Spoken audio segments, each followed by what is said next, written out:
Just for fun, how many of you could use a better memory? Yeah. How many of you can't remember if you could use a better memory?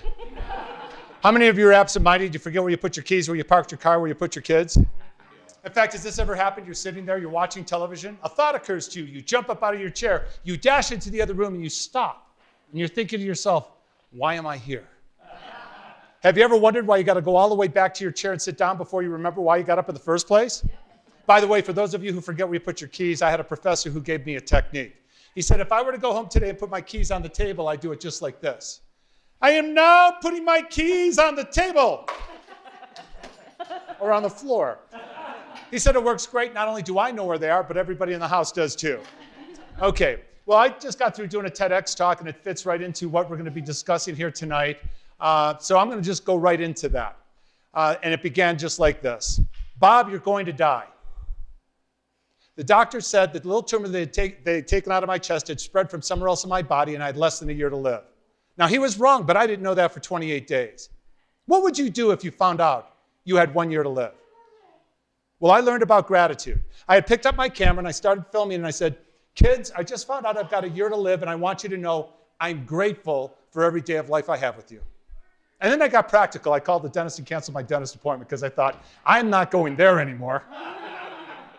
And my daughter at the time was only 14 years old. And she showed up and she said, Dad, I heard the news. Can I ask you a question? I said, sure, sweetie, what is it? Dad, do you have life insurance? I said, yeah, why? Is there any chance we could get some money for some clothes? I mean, not today, but you know.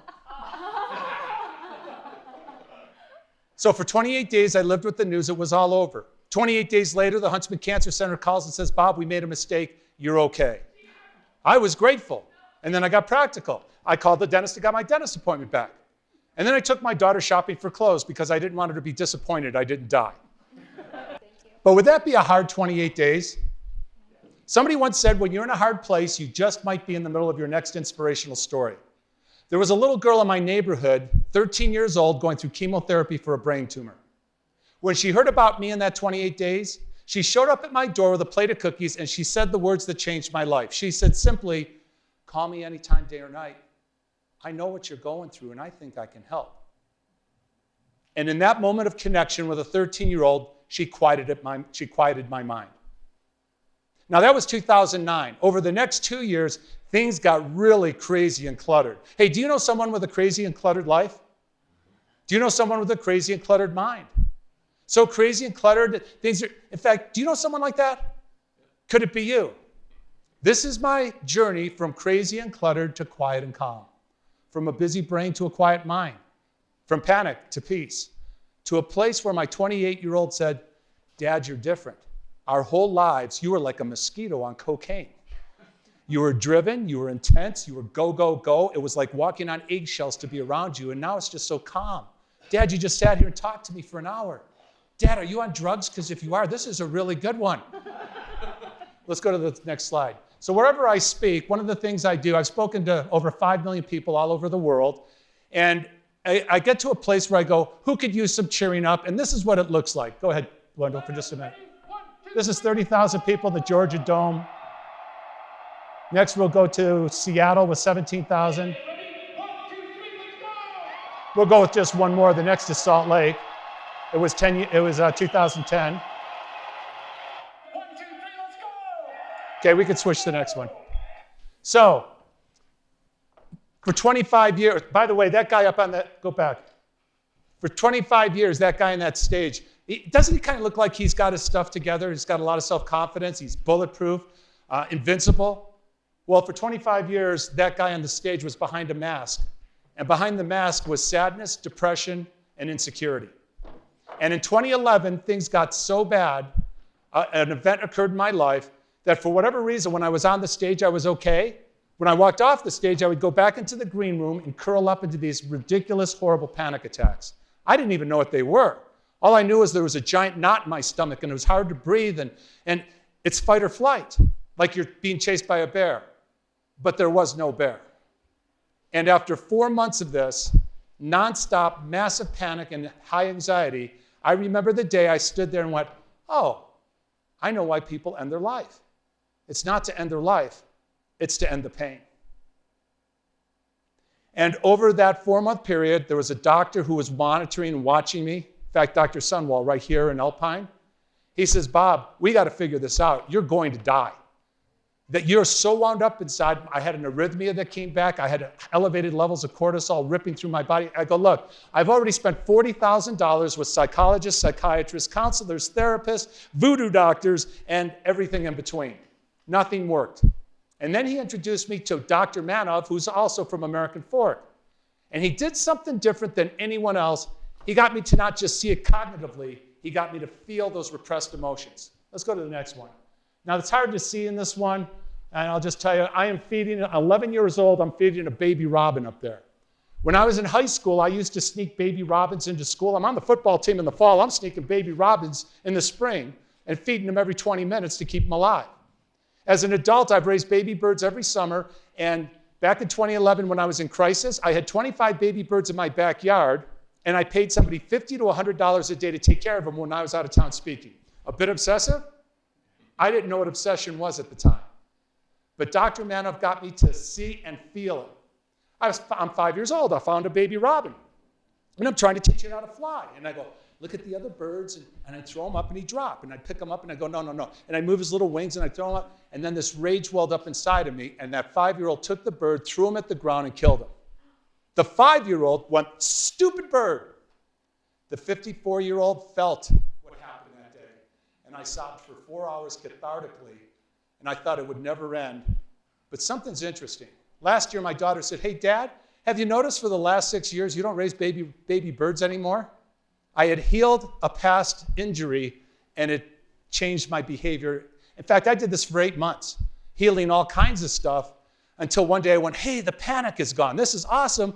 But I was waking up every day with this massive anxiety that just wouldn't go away. And I thought, well, I'm a motivational speaker. I'm going to figure this out. And I learned about positivity, and I studied positivity, and I got good at positivity. And I woke up one day going, I am the most positive, anxious person every single day. And then I learned about gratitude, and I got good at gratitude. Gratitude journaling, being grateful in all things. In fact, let me show you how good at gratitude I got. Let's go to the next one. 3 years ago, I was in a car accident down in Mexico. My friend lost control. We went off an embankment. We rolled twice. I thought I had a broken neck because I couldn't move at all. I couldn't move my head without all this pain shooting through my upper torso. So they got me out of the car, and I want you to listen to the first few words that I say. Go ahead. Hello, everyone. I'm grateful. I just want you to know that. I just got my first car accident. We rolled twice.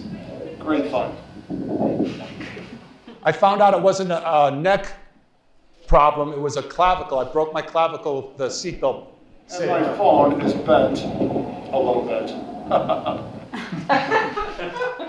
So then I go to the hospital, and in Mexico, where nobody speaks English, and the X-ray machine over here didn't work. So they put me on a gurney and rolled me across the street to the other hospital. Why go around the curb when you can go over the curb?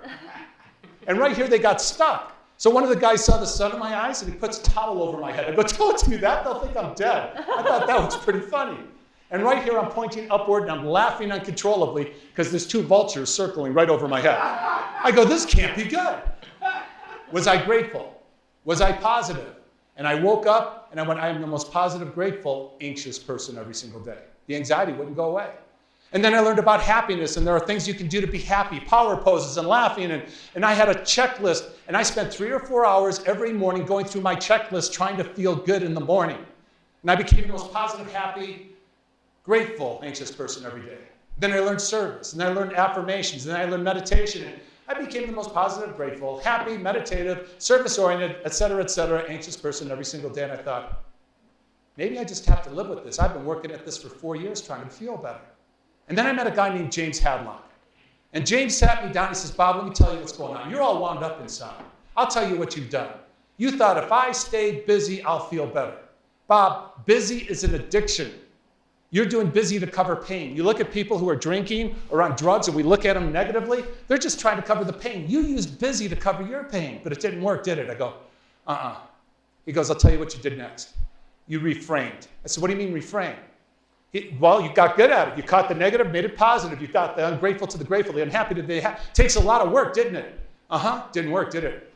I'll tell you what you did next. You thought if I serve enough people, I'll feel better.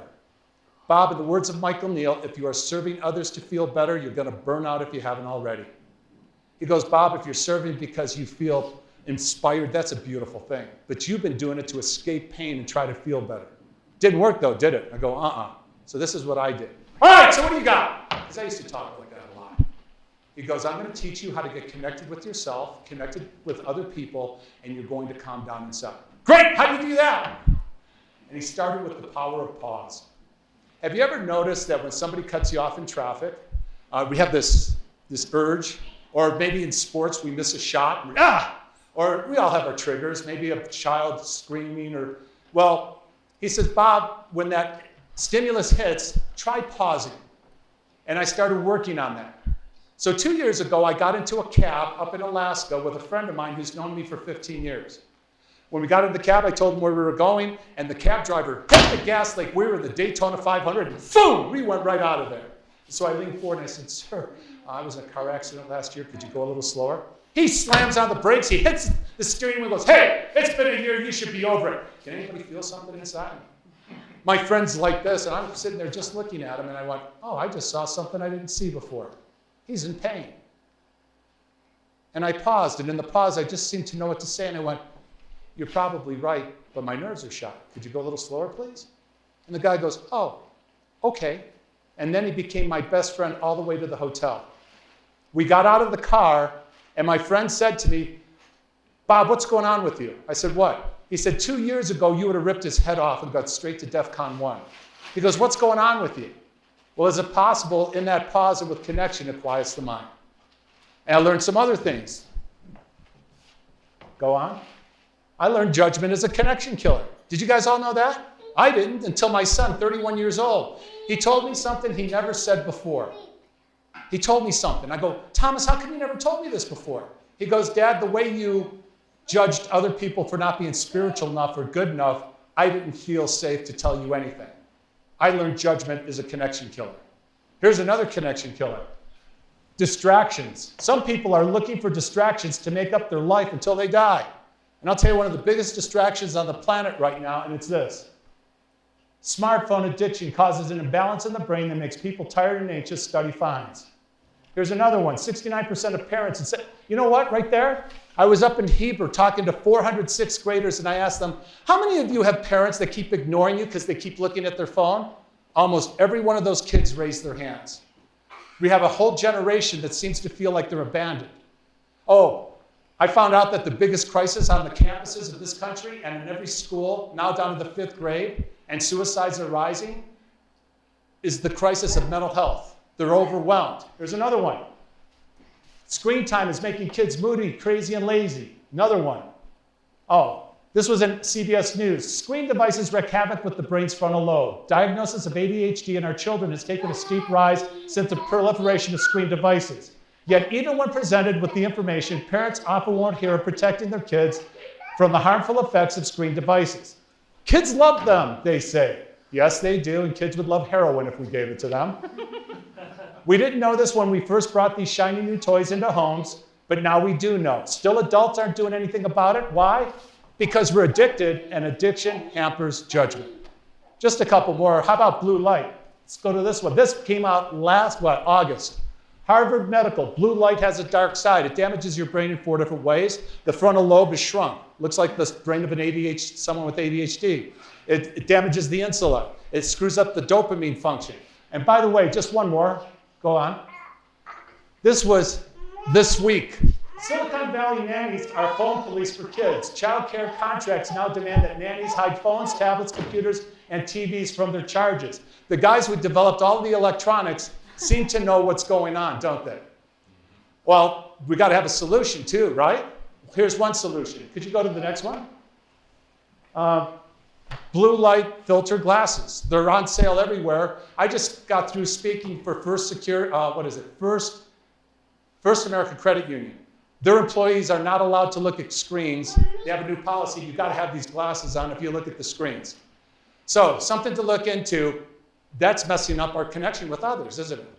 Okay, let's go to the next. Listening, the way we listen. Hey, can I ask you all a question? Have you ever noticed sometimes when people are talking to you, you're already thinking about what you're going to say next?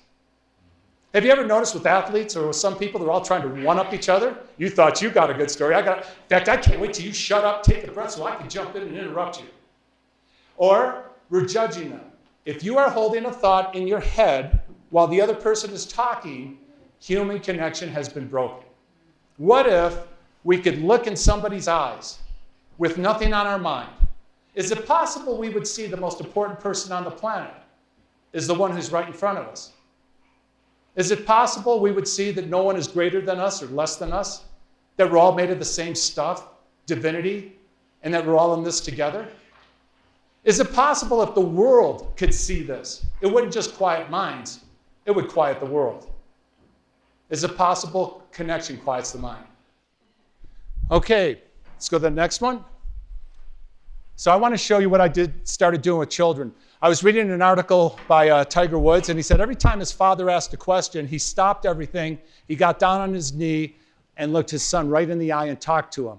So I started doing that. So let's play this. It's self-explanatory. Let's see if we can do it. Go ahead. Imagine, if you will, all of these Legos all over the floor. That's what was happening when I walked up here and there was a 4-year-old in the middle of it. She was getting to leave, and I said, hey, would you like to clean those up? No, what 4-year-old would say yes? So I got down at her level, and I looked her in the eye, and I said, watch this. And I took some of the Legos, and I go, 1, 2. What did she do? 1, 2, 3, 4. And in a few minutes, we cleaned up the mess. Be authentic, get connected, watch for that inspired thought. 1 minute with Bob. So I started doing that with my kids. Anytime they talked to me, I would stop everything. I'd look them in the eye, and I wasn't being distracted by my phone anymore because I turned off everything on my phone so I wasn't distracted, because on 60 Minutes, Anderson Cooper found out that when he got a text, there was a little blue line that shot up with biofeedback, and he said, what's that? That's cortisol that was just released. It makes you feel uncomfortable until you pick up your phone and you see a like, and that gives you dopamine, and your brain is overstimulated. And we have 15. Anyway, we can go on and on about that. So, one more thing that we needed to get connected to. Let's go to the next one. Movies of the mind. Question: do any of you think about things coming up in the future that are causing you stress, worry, and anxiety? Does that happen to anybody? Okay. So when I speak to the kids in schools, this is one of the most powerful pieces because all of their hands go up. They're all stressed out. So there was a young lady from American Fork High School last year. I was at her home with her parents, and she was telling me, I am freaking out about our soccer game on Saturday. I said, why? I'm afraid I'm going to fall down. I'm afraid the coach is going to yell at me. I'm afraid we're going to lose and not go to state. And I said, well, have you ever gone to a theater and you're watching a movie and it's scaring you and you're freaking out, and then you remember, oh, it's not real. They're just actors and actresses, and you feel a little better? I said, did you know your thoughts could freak you out? She goes, what do you mean? I said, well, close your eyes. Picture a little spider crawling across your face. And she went like that. And I go, whoa, do you have a spider on your face? She goes, no. A thought freaks you out, and it's not real. So then I said, hey, let me ask you a question. Are you currently playing soccer on Saturday? Let me remind you, it's Tuesday. We're in your living room. She goes, what? Are you currently playing soccer on Saturday? She goes, well, no. Did you fall down on Saturday? No. Did the coach yell at you on Saturday? Well, no. I said, would you agree with me? You are playing a movie in your mind. You're the only one who can see it, and it's not real. Would you agree it's not real? Would everybody agree? Okay, so I said, watch this. If you think about something, it can freak you out. So play the movie once more. See your coach yelling at you, and she goes, okay, it's freaking me out. This is the question, the statement that changed everything. What would you experience right now in this moment, sitting here with me in your living room, without that movie playing in your head that's not real? Wake up from the nightmare. Be right here, right now. What would you experience? And she looked at her dad and said, I could be happy. Oh my gosh, it's not real. And I went, you got it just like that? It took me 3 months of Post-its all over my house, all over my car. My daughter used to say, Dad, you were always with us, but you were never with us, because I was in the future, the past. I said, anytime you feel this yuck here, which is usually anxiety or maybe sadness or tightness inside, and it's coming from thoughts of the future or thoughts of the past, it's coming from a movie, and it's not real. A few minutes later, she was getting angry. I go, you're mad? Yeah, you know what my sister said to me 2 days ago? And she goes, hold on. And she starts laughing uncontrollably. I go, why are you laughing? It's over. That was 2 days ago. The only way for me to be mad at her is to play the movie in my head, and it's not. So after I got connected to my repressed emotions, got connected to myself and others, and got connected to reality, something interesting happened. I called my son to tell him I was running a little late. He says, running late for what, Dad? Well, to go pick up the table. He goes, oh, was that today? I go, well, maybe today, maybe tomorrow. He goes, Dad, what's going on with you? You never get mad anymore. You never get frustrated anymore. I'm going to set a goal just to get you mad. Dad, doesn't it matter? And I said, Thomas, it's not that it doesn't matter. I'm just okay either way. Would you like to be okay either way? Not only was I okay either way, something else fascinating happened. Remember the doctor who told me 7 years ago I would die if I didn't take care of that being all wound up inside? I had a physical from him a few months ago. At the end of the physical, he looked at me and he said, do you know how different you are? How much you've changed, how calm you are? I'm taking you to lunch because I need to know what you know. I need to learn what you've learned because half of my day is now spent with this exploding anxiety and panic and depression going on around us. I had learned panic to peace. Would you like to learn panic to peace for yourself or someone you love? Yes. Not only had I learned panic to peace and to be okay either way, then something very fascinating happened. I called James Hadlock, my coach, and I said, hey, what did you do to me? He said, what? I said, all the chattering, the talking in my head went quiet. I used to have to meditate to get to a quiet mind. Now it's just quiet. What happened? He said, Bob, I showed you how to get connected to others and connected to yourself. Is it possible that connection quiets the mind? Well, 7 years ago, my psychiatrist sitting there in front of him, I was in this place of crazy and cluttered where I could care less if I lived another moment. And he said, Bob, I know you won't believe me, but it'll get better one day. I said, you're right. I don't believe you. And as my mind started to quiet down, I walked outside one day and it was like the colors all came back on and I could hear and see things I couldn't see before when my mind was all cluttered up. And it's like I saw heaven right here on earth. So if anybody is in that crazy and cluttered place, maybe you won't believe me, but it'll get better one day. Get connected. Thank you.